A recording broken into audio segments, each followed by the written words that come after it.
Hello everyone, आप सभी का मेरे YouTube क्लास में स्वागत है।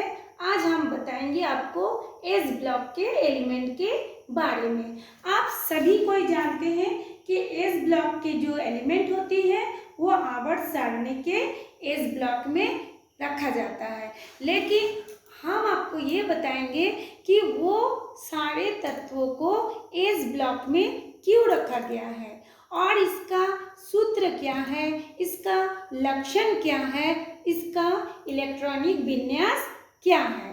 तो चलिए शुरू करते हैं आज का हमारा पढ़ाई एस ब्लॉक के एलिमेंट के बारे में। तो सबसे पहले मैं आपको बता देती हूँ कि वह तत्व एस आवर्त सारणी के एस ब्लॉक में शामिल होते हैं जिनके अंतिम इलेक्ट्रॉन बाह्यतम कोश के एस उपकोश में प्रवेश करता है। तो सबसे पहले देखिए S1 हमने लिखा, S2 लिखा, तो हम बाद में बताते हैं कि S1 और S2 क्यों लिखा है। तो सबसे पहले हम तत्वों का नाम जान लेते हैं। तो एस ब्लॉक में कौन कौन से तत्व हैं? Hydrogen, lithium, sodium, potassium, rubidium, caesium और फ्रांसियम आता है। तो हाइड्रोजन का एटॉमिक नंबर 1, लिथियम का 3, सोडियम का 11, पोटेशियम का 19। ये कैसे कैसे होता है? ये अंतर होता है 2, 8, 8, 18, 18, 32, अगेन 32। मतलब इसका जो अंतर होगा 2, 8, 8, 18, 18, 32, 32 के अंतराल में जो जो तत्व आएंगे उनके गुणों में भौतिक और रासायनिक गुणों को लगभग पुनरावृत्ति होती है। तो ये जो संख्या देख रहे हैं 1, 3, 11, 19, 37, इनमें अंतर यही होता है 2, 8, 8, 18, 18, 32 होता है। ठीक है, तो इसमें हाइड्रोजन से लेकर फ्रांसियम तक है। तो यदि आप इसको सूत्र याद करना चाहें तो आप बता सकते हैं हाइड्रोजन से ह, लिथियम से ली, Na से ना, K से का, हलीना का, Rb से रब, Fe से, Fr से फरियाद। हलीना का, रब से फरियाद। ये हो गया आपका S1 ब्लॉक। S2 ब्लॉक में क्या आता है? Beryllium, magnesium, calcium, strontium, barium, radium. इसका सूत्र आप क्या बोलेंगे? बेटी मांगे कार, स्कूटर बाप राजी। ठीक, अब तो ये तो हो गई हमारे एस ब्लॉक के एलिमेंट के नाम और उसके संकेत के बारे में, सिंबल के बारे में। अब हम ये देखते हैं कि एस ब्लॉक में टोटल कितने एलिमेंट है। तो एस ब्लॉक में टोटल 13, देखिए हमने लिखा है 13 एलिमेंट होते हैं, 13 तत्व होते हैं। अब हम इसको किसको बोलेंगे? एस ब्लॉक के तत्व, वह तत्व जिनके इलेक्ट्रॉन बाह्यतम कोश के अंतिम उपकोश में प्रवेश करेगा, वही एस ब्लॉक के तत्व कहलाएंगे। या आप सभी को जानते हैं, आवर्त सारणी में देखे होंगे, आवर्त सारणी पढ़े भी होंगे।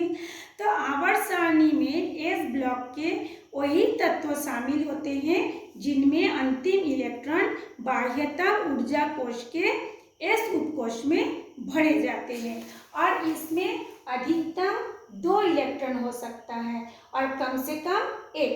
तो चूंकि एस ब्लॉक में अधिकतम 2 इलेक्ट्रॉन हो सकता है, इसलिए एस ब्लॉक को 2 पार्ट में डिवाइड किया गया है, S1 एंड S2। ये 2 पार्ट में डिवाइड किया गया है, इसीलिए उसका क्योंकि इसका बाह्यतम कोश में अधिक से अधिक 2 ही इलेक्ट्रॉन होगा, इससे ज्यादा इलेक्ट्रॉन नहीं हो सकता। अब फिर इसको 2 हिस्सों में क्यों बांटा गया है? एक जो है हाइड्रोजन से लेकर फ्रांसियम तक, ये सारे तत्व जो होते हैं क्षारीय तत्व होते हैं, और जो बेरिलियम से रेडियम तक है वो क्या तत्व होते हैं?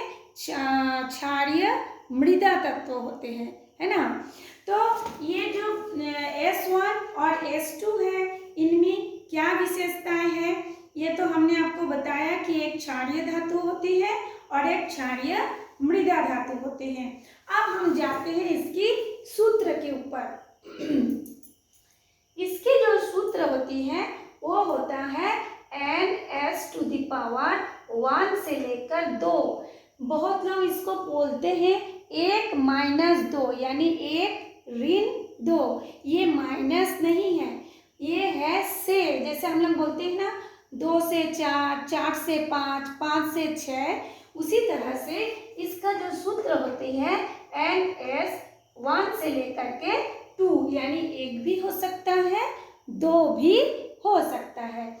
अब वो कैसे हो सकता है, n का मतलब क्या है, चलिए अब हम उसके बारे में बताते हैं। तो देखिए, सबसे पहले हमने लिखा हाइड्रोजन। हाइड्रोजन का इलेक्ट्रॉनिक कॉन्फ़िगरेशन EC, इलेक्ट्रॉनिक विन्यास भी बोलते हैं, कॉन्फ़िगरेशन भी बोला जाता है। तो हाइड्रोजन का इलेक्ट्रॉनिक कॉन्फ़िगरेशन क्या होगा, क्योंकि हाइड्रोजन का एटॉमिक नंबर 1 होता है, इसलिए इसका इलेक्ट्रॉनिक कॉन्फ़िगरेशन में हम लिखेंगे 1s1। तो इसका बाह्यतम कोश क्या हो गया, बाह्यतम उपकोश क्या हो गया, 1s1। इस स्थिति में ये जो, यदि हम इस सूत्र को यहाँ पे देखते हैं तो यहाँ पे सूत्र क्या हो जाएगा, 1, n की जगह में क्या लिखेंगे, क्योंकि यहाँ पे 1 में इसकी संख्या कितना है, 1, इसलिए यहाँ पे हम लिखेंगे 1s1। ये देखिए हमने 1s1 लिखा। अब हम लेते हैं, देखिए दूसरा लिथियम। लिथियम का एटॉमिक नंबर कितना है, 3। यदि हम इसका इलेक्ट्रॉनिक कॉन्फ़िगरेशन देखें तो कैसे लिखेंगे, 1s2 2s1, यानी यहाँ पे n का वैल्यू कितना हो गया, 2 हो गया, है ना। इसलिए आपको यहाँ पे सूत्र में n दिखाया गया है। तो n का मतलब उसका जो बाह्यतम कोश होगा वो 1 भी हो सकता है, 2 भी हो सकता है, 3 भी हो सकता है, 4 भी हो सकता है, 5 भी हो सकता है। जैसे आप सबको जानते होंगे, हर तत्वों का परमाणु का एक नाभिक होता है, जिसको धनात्मक चिन्ह से दर्शाते हैं। नाभिक ऐसे गोल होता है, नाभिक के चारों ओर एक क्या होता है, कक्ष होता है।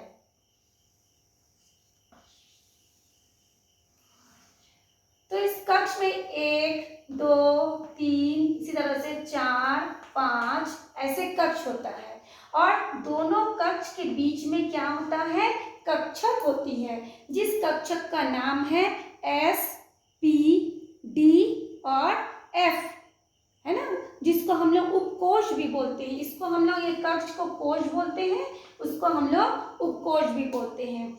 तो ये हो गया कक्ष, कक्ष के अंदर रहेगा कक्षक, ठीक। तो ये कक्षक भी SPDF में बटा होगा। P में फिर 3 हिस्सा होता है, PX PY PZ। D में फिर 5 हिस्सा होता है, DX DY DZ, DX² Y² DZ²। इस तरह से ये कोश और उपकोश में बटा हुआ है। तो हम लोग इसको देखते हैं, आगे का पोटेशियम का देखते हैं। पोटेशियम का एटॉमिक नंबर होता है 19। तो इसका इलेक्ट्रॉनिक विन्यास हम कैसे देखेंगे, 1s2 2s2 2p6 3s2 3p6 4s1। अब इसमें देखिए अंतिम जो इलेक्ट्रॉन है वो अंतिम इलेक्ट्रॉन कहाँ तक पहुंचा, 4 तक पहुंचा, है ना। तो इसीलिए n का कभी अंतिम जो इलेक्ट्रॉन है 4 पे पहुंच रहा है, 4 उपकोश में पहुंच रहा है, कभी 2 उपकोश में पहुंच रहा है, कभी 1 उपकोश में पहुंच रहा है। इसीलिए इसका जो सूत्र बताया गया है उसका सूत्र है NS⁻122, यानी NS का जो नंबर होगा वो 1 भी हो सकता है, 2 भी हो सकता है, और n की वैल्यू 1 2 3 4 कुछ भी हो सकता है। तो चलिए हम लोग एक और तत्वों का इलेक्ट्रॉनिक विन्यास देखते हैं कि वो कैसा होगा। ये तीनों तो मैंने पहले से लिखा है। अब देखिए हम लिख रहे हैं कैल्शियम का। कैल्शियम का एटॉमिक नंबर होता है 20। अब इसका इलेक्ट्रॉनिक कॉन्फ़िगरेशन हम देखेंगे कैसे। 1s2 2s2 2p6 3s2 फिर नीचे लिख रही हूं मैं 3p6 4s2। इसमें देखिए यहाँ पे s का वैल्यू कितना हो गई 2। जो हम पोटेशियम का देखे थे उसमें s की वैल्यू क्या थी s1, यानी s का वैल्यू 1 भी हो सकता है 2 भी हो सकता है। ये डिपेंड करेगा नंबर ऑफ इलेक्ट्रॉनों के ऊपर। जैसे जैसे इलेक्ट्रॉन होगा नंबर वैसे वैसे s की वैल्यू 1 से 2 होगा। और यदि ये और अधिक इलेक्ट्रॉन होगा, जैसे मान लीजिए यहाँ पे s में अधिकतम 2 ही इलेक्ट्रॉन हो सकता है। अब 2 से ज़्यादा होगा तो फिर किस में जाएगा p में जाएगा। तो देखिए यहाँ पे 2 से ज़्यादा हुआ तो p में चला गया, फिर 3s से ज़्यादा हुआ तो 3p में हो गया। अब एक सवाल आता है ये इलेक्ट्रॉनिक कॉन्फ़िगरेशन क्या है। इसका हमने अफबाव का जो प्रिंसिपल पढ़ा है उसमें हमने आपको पूरे चीज़ बताया है। इलेक्ट्रॉनिक विन्यास कैसे होता है, कैसे 1s से 2s में जाता है, 2s से 2p6 में जाता है। यदि आप इसको देखना चाहें तो मेरे वीडियो चैनल पे जो अफबाव प्रिंसिपल करके होगा उसको आप देख लेंगे कि बढ़ते हुए ऊर्जा के क्रम में इलेक्ट्रॉनों का भराव होता है। ये हो गया सबसे कम ऊर्जा, उससे अधिक ये, उससे अधिक ये, उससे अधिक ये, ऐसे करके ऊर्जा का क्रम, बढ़ते हुए ऊर्जा क्रम में वो इलेक्ट्रॉन की विन्यास यानी बढ़ते जाते हैं। तो ये कैल्शियम का हमने दिखाया। इसी तरह से आप एस ब्लॉक में जितने भी तत्व हैं, ये जो 13 तत्व है, सभी तत्वों का यदि हम इलेक्ट्रॉनिक विन्यास देखेंगे तो सभी का अंतिम जो उपकोष होगा वो एस होगा, यानी सभी का अंतिम इलेक्ट्रॉन एक एस उपकोष में जाके समाप्त हो जाता है। इसीलिए ये जो सारे तत्वों को एस ब्लॉक के तत्व कहते हैं। अब इसका कुछ कैरेक्टरिस्टिक्स है, मैं आपको बता दे रही हूँ। तो सबसे पहला होता है ये सभी तत्व जो होते हैं वो मुलायम धातु यानी सॉफ्ट मेटल के बने होते हैं। इनका गलनांक और कथनांक कम होता है। इसका मतलब क्या है, कम तापमान पर ही ये पिघल भी जाता है और उबलने भी लगता है। इसमें अधिकतर यदि हम उसका ज्वाला परीक्षण करेंगे तो विशेष रंग प्रदर्शित करते हैं। ज्वाला परीक्षण का मतलब होता है इन सारे तत्वों की यदि हम लोग आग में ले जाएंगे तो अलग अलग कलर में आग हमको दिखाई देगा।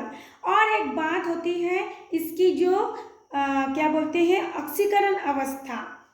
ठीक है, ऑक्सीकरण अवस्था क्या बोलते हैं, जो कोई भी तत्वों का जो बाह्यतम कोश में से जब इलेक्ट्रॉन बाहर निकलता है ना, या फिर इलेक्ट्रॉन ग्रहण करती है, उसमें या तो धनात्मक होगा या ऋणात्मक होगा, वो होती है उसकी सामान्यतः ऑक्सीकरण अवस्था। तो इसमें देखिए इसका बाह्यतम कोश में 1 इलेक्ट्रॉन है, किसी में 2 इलेक्ट्रॉन है, इसलिए वो कभी 1 इलेक्ट्रॉन को त्याग कर देता है, कभी 2 इलेक्ट्रॉनों को त्याग कर देता है। क्यों त्याग करता है, स्थायी विन्यास प्राप्त करने के लिए। वो स्थायी विन्यास क्या है, हम जानते हैं यदि 2 इलेक्ट्रॉन होगा इसमें तो वो स्थायी बनेगा, और यदि 1 इलेक्ट्रॉन होगा तो वो अर्धस्थायी बनेगा। उस परिस्थिति में वो या तो किसी और परमाणु के साथ इलेक्ट्रॉनों का साझा करके स्थायी रूप से अपना अष्टक का नियम पूरा कर लेता है, या फिर इलेक्ट्रॉन को त्याग करके भी अपने अष्टक का नियम को पूरा कर लेता है। इसलिए जब वो 1 इलेक्ट्रॉन त्याग करेगा उसकी ऑक्सीकरण अवस्था +1 होगा, जब 2 इलेक्ट्रॉन त्याग करेगा उसकी ऑक्सीकरण अवस्था +2 होगा। इसलिए बताया गया है कि उसकी ऑक्सीकरण अवस्था +1 भी हो सकता है, +2 भी हो सकता है। इसके अलावा ये सभी तत्व क्या होता है, ताप यानी हीट और इलेक्ट्रिक के कंडक्टर मतलब अच्छा चालक होता है, सुचालक होता है ना। और जो हाइड्रोजन है जिसका इलेक्ट्रॉनिक विन्यास 1s1 है, उसको भी क्षार धातुओं के साथ सबसे ऊपर रखा गया है, परंतु ये जो हाइड्रोजन है इस परिवार का सदस्य कभी रहता है कभी नहीं रहता। मतलब ये जो हाइड्रोजन का जो स्थान होता है वो हमेशा बदलते रहता है, कभी इधर S1 में रहता है, कभी जो 8वें समूह यानी 18 ग्रुप के जो एलिमेंट है हीलियम नियन हीलियम के ऊपर में भी इसको रखा जाता है। अब ये क्या हाइड्रोजन को क्यों अपना स्थान बदलते रहता है, इसका एक अलग वीडियो मेरा है, उसमें आपको सर्च करना पड़ेगा प्लेस ऑफ हाइड्रोजन, उसमें आपको ये आंसर बताया गया है कि हाइड्रोजन को कभी S1 में रखा जाता है कभी 18 ग्रुप में रखा जाता है। तो ये था आपका एस ब्लॉक के एलिमेंट के बारे में, और इसका जो सूत्र है NS1 से लेकर 2 के जो हमने ये सूत्र बताया है उसके बारे में।